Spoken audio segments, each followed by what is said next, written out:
Chapter 1. I died on a Wednesday night. For most people, that would be the end of their story, but for me, it was a beginning. 2 years before my death, my husband had killed himself at our home. He used a gun. My husband's last words were a text message blaming me for this horrible act. We weren't estranged. We were in love, or so I thought. We had big plans for his upcoming retirement.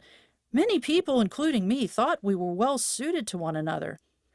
After his death, I lost my mind. I had a mental breakdown. I couldn't see any way out of this hell. I pleaded with God every night to either let me die or to heal me. My life had been happy, and now it was hellish. 2 years after my husband's suicide, I was diagnosed with cervical cancer and underwent a minor surgical procedure. After the procedure, I bled out and died.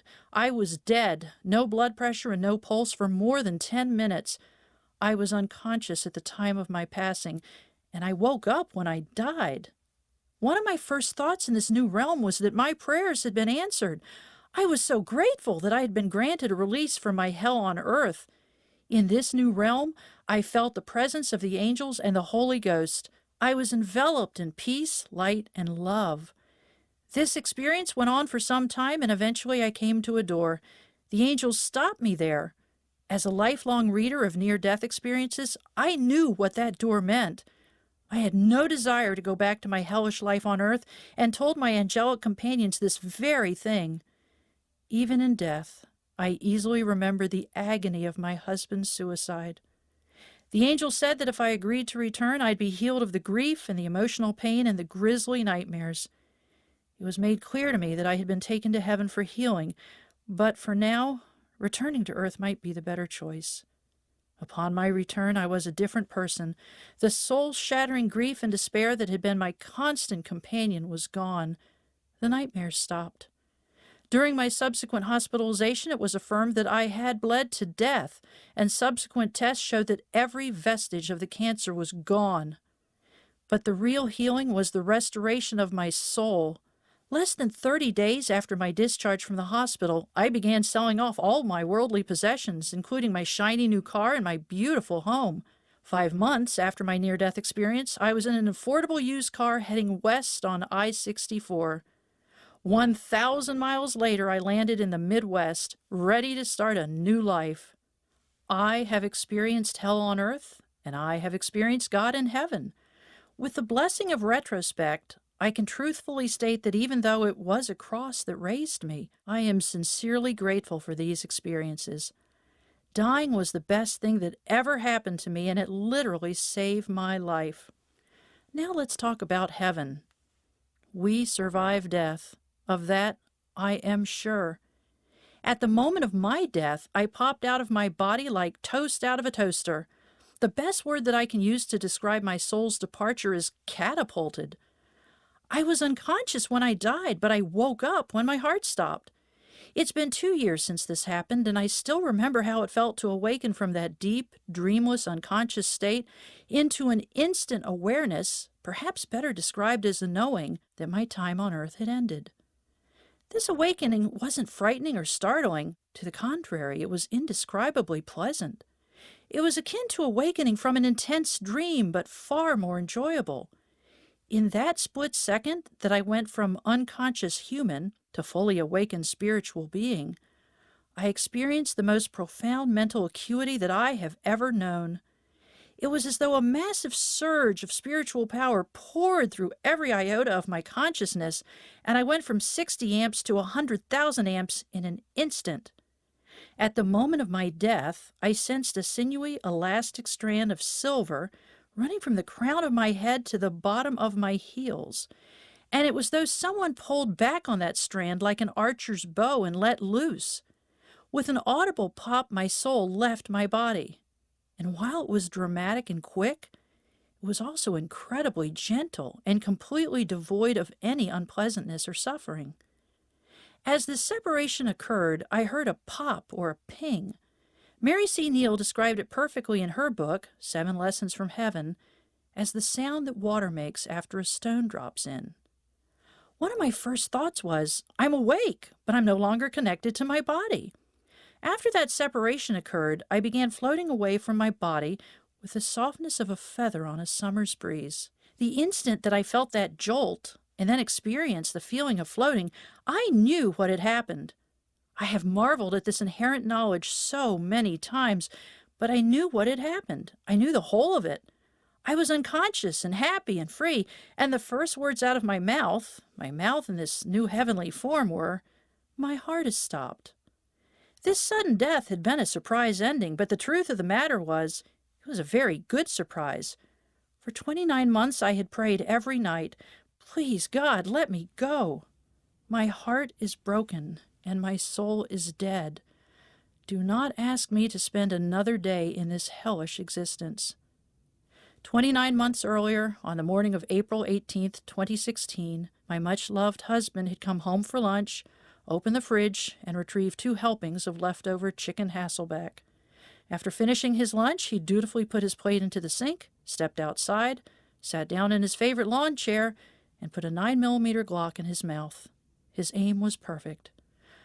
My husband, the brilliant litigator with an IQ north of 180, killed himself with the same precision he'd used in every other facet of life. He hit the brainstem, a sinewy piece of anatomy no bigger than your thumb, square and true. According to the coroner, he never even heard the gunshot. His death was instantaneous. The last words he ever articulated in this earthly life were in the form of a 4-word text he sent to me, blaming me. My husband died instantly. I wasn't so lucky. In the interim 29 months between his permanent death and my temporary death, I lost my mind and suffered the torments of the damned. By late summer of 2018, I was just starting to crawl out of this black pit of despair. I walked the dog, and I rode my bike, and I watched television, and I gazed at the tall trees in my backyard as they swayed in the breezes from the nearby Nansemond River. I did a lot of yard work in an effort to stay in shape and also to bring more beauty into my world. While moving a 60-pound bag of rock from one spot to another, I felt something happen internally, somewhere deep in my lady parts. I went inside and saw that I was spotting. Soon thereafter, I visited a gynecologist where I was diagnosed with cervical cancer. A subsequent visit to an oncologist confirmed the gynecologist's diagnosis and said it was stage 2. The disease had advanced to a point where the flesh was distorted. A cervical biopsy was scheduled for September 5th to determine how far the cancer had spread. Most people don't die from cervical biopsies, but I'm not most people. After the biopsy, I was sent home from the hospital even though I was bleeding profusely. Medical personnel told me that I'd feel better once I was home. Less than an hour after arriving home, I realized that I was losing too much blood, and an ambulance was summoned. As the EMTs loaded me onto the gurney for transport, the thought crossed my mind that I might not survive the day, but I quickly dismissed such thoughts as devil talk. I reasoned that the odds were good that I'd be fine. This simple medical procedure, compounded by multiple mistakes by multiple medical personnel, caused me to bleed to death. By 6 p.m. on September 5th, 2018, Rosemary Thornton, a 59-year-old widow, mother of 3, and author of 9 books, was dead. After hearing myself say my heart has stopped, I then said out loud, "How do I know that my heart has stopped?" I thought about this for a moment and then said, "I don't know how I know that, but I know that's right." In my 6 decades upon Earth, I've never known anything so perfectly as I knew that simple fact. It was as if I'd said, "The sky is blue and the grass is green." There was no emotion attached to this observation. As to the instantaneous knowing, my friend and fellow NDEer, Ellen Dye, says that the psychic connection between my body and my consciousness was still strong at that point, and that's how I knew what was happening. In the movie Always, with Richard Dreyfuss and Holly Hunter, Dreyfuss's character dies suddenly while flying a plane through a forest fire. An engine catches fire and the plane explodes in midair. Next thing he knows, he's in heaven, but he's very confused as to exactly what happened in that fire and has no memory of the transition or how he ended up in such a different place. An angel, played by Audrey Hepburn, appears and gently explains where he is and helps him remember the events that led to his death. There is a belief that when death is sudden, tragic, and unexpected, the soul gets confused as to what has occurred and can even get stuck on earth, wandering around trying to sort out the mystery. Perhaps the most famous incident involves Flight 191, which crashed at O'Hare Airport on May 25, 1979. For days afterwards, there were multiple accounts of residents at the nearby mobile home parks being haunted by the recently deceased, who showed up at their doors and asked about their luggage, connection times, and delayed flights. Seconds or moments later, the ethereal beings simply disappeared. In my own transition, there was no mistaking what was happening. But there is this. I had spent at least 40 years of my life reading every near-death experience book that I could get my hands on. I found the topic to be enthralling and captivating. In the midst of my own temporary death experience, I would come to understand more about the reasons for my fascination with these NDE books. As I took in these new surroundings, I was talking, and I could hear myself talk, and it was comforting to observe that not only could I hear my voice, but I sounded just like I've always sounded. After a verbal declaration that my heart had stopped, my next comment was, "Well, actually, you're not dying. You're dead." That struck me as quite funny. Here I am going on to my reward, and my predominant thought is correcting my tense. I laughed out loud, and I heard myself laugh. I heard my spirited, goofy, and unique Rosemary giggle, and then I thought, I don't have any breath sounds, and I don't have lungs and vocal cords, so how am I producing sound? And how am I hearing sound? As a former reporter, lifelong researcher, and devoted historian, I've always thought of myself as something of a smart cookie with a keen and intense curiosity about the world around me. But this was a lot to take in. I was trying to figure out what this new life would be like, but I was also thoroughly enjoying the ride. It seemed like I was thinking a dozen thoughts at once, so specifically defining the timeline or sequence of events is difficult. With childlike wonder, I rejoiced in the realization that every single thing I was and am had made this transition.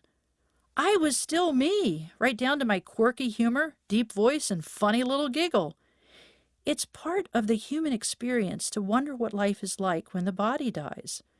And being an anxiety-prone, overthinking every single thing writer, I had ruminated on this topic more than most. This realization that nothing about me had changed was immensely comforting. Even at this early point in the experience, one of the thoughts that flittered through my mind was, what exactly did I leave behind on that gurney? I was still floating away from my body, but I couldn't see my body. In fact, I was floating in something that I would describe as perfect blackness. It was black, but it wasn't. It was the silkiest, softest, and most comfortable and comforting atmosphere I have ever experienced. I heard someone else describe it as black velvet, and that's a good description. I remember thinking, I don't like the dark, but I'm not the least bit frightened. In fact, I feel great. With what I have since learned, it's become clear that not seeing my body was God's mercy. Not only would it have been distracting, but I learned later that my death was messy. My friend Milton, who was a witness to this event, explained that after he was shooed out of the small room and into the hallway, medical personnel emerged from that room 4 times carrying armloads of linen soaked in blood. Even after I was resuscitated and prepared for transport to another hospital, Milton observed that I was literally white as a sheet and that my lips were deep blue, as was the space under my eyes. As Milton, a former Army medic, told me some time later, I've seen corpses that looked a lot better than you at that moment. Truthfully, I'm glad that I didn't see that either, and from what I've learned, it was electricity that restarted my heart. I wouldn't want to bear witness to any part of that process. It's as though my tender-hearted Heavenly Father had shielded me from this gruesome scene, just as a loving parent would put their hand over a child's eyes and say, "Dearie, you don't need to see what's happening right now. Let's close your eyes." The blackness in which I was floating was neither hot nor cold, neither damp nor dry. I sensed that I could feel those things, but this environment was utterly perfect, and again, both comfortable and comforting. I remember thinking, this is so wonderful. How could this get any better? It seems like a silly question now, but this thing of floating was that glorious and that comforting. And yet I knew I was just stepping into the front foyer. I couldn't wait to see what was coming next. I also thought, My entire life I've been frightened of dying and I've wondered how I would die, and now it's happening, and this is great. I was experiencing the most perfect peace imaginable, and then I thought, this is really cool. I wish I'd known the end would be like this. I wish I could have known that my death would actually be so peaceful and easy. I wouldn't have been so worried all those years. Make no mistake about it, the dying process had not been fun. In the 8 hours it took to bleed to death, watching my life's blood flow out was extremely discomforting. I've talked with 2 other women who nearly died from a lady parts hemorrhage, and they shared similar thoughts. Because of this bleeding, my anxiety had been severe, but from a physical perspective, there wasn't much pain. Either that or my anxiety was taking up 100% of all available resources on my emotional hard drive. For anyone who's experienced this level of anxiety, you'll understand that a panic attack can shove everything else right off the desktop. Floating further and further away from my body, I felt no attachment to my former life and not one smidge of sadness about what I was leaving behind, because I knew in that moment that I was not truly leaving anything behind. I was just moving from one place to another, just slipping from here to there. This may seem hard to understand, but in that place, there's not a thought of loss or sorrow or sadness. Not a single thought. In January 2002, my beloved mama, also my soulmate and best friend, died suddenly and unexpectedly in her sleep. A few days later, I collapsed into the arms of a sagacious friend, Marilyn, and sobbed like a child. I knew that years earlier Marilyn had died in a car accident and had been resuscitated at the scene. Marilyn let me carry on for a bit, and then she stroked my hair and whispered, "The pain is all on this side. Over there it's bliss. It's joy and peace and calm and light. The pain is all on this side. Your mother is at peace." Marilyn was right. There's no pain over there, none. Even now, I do wonder how it is that I didn't worry about my 3 grown children, or my little Sheltie, or my friends, or maybe my shiny new car, or my beautiful house, or my little red golf cart, but none of that mattered in the slightest. In the midst of this experience, I felt no attachments of any kind whatsoever, and I also felt the most perfect peace I'd ever known. It was almost as though I ceased playing the part when my heart stopped. The word personality comes from a Latin word meaning mask, and when the mask was gone, so were all the typical attachments. In this new place, I wasn't mother, friend, or author. All of those personas had been earthly attachments, and now I was leaving Earth and returning to my Creator, and at this point, I was just me, a child of the Most High God returning home. As the old Christian song says, I was just going home. It was as though my essence represented 1/100000th of a drop of water in the ocean, and I was reunited with the ocean, and it was an ocean of comfort, peace, and familiarity. I'd always felt like such an oddball in this world, but now finally I was in a place where I was well known and well loved and well regarded.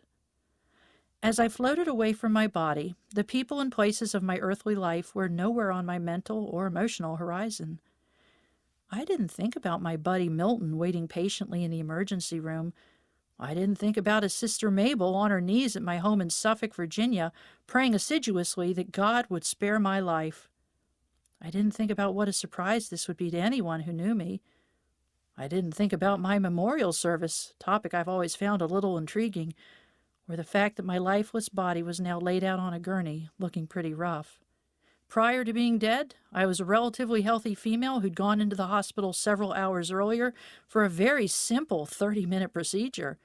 I hadn't told anyone, other than Milton and Mabel, about this medical procedure. My children had no idea. None of this crossed my thought as I floated within this comforting blackness.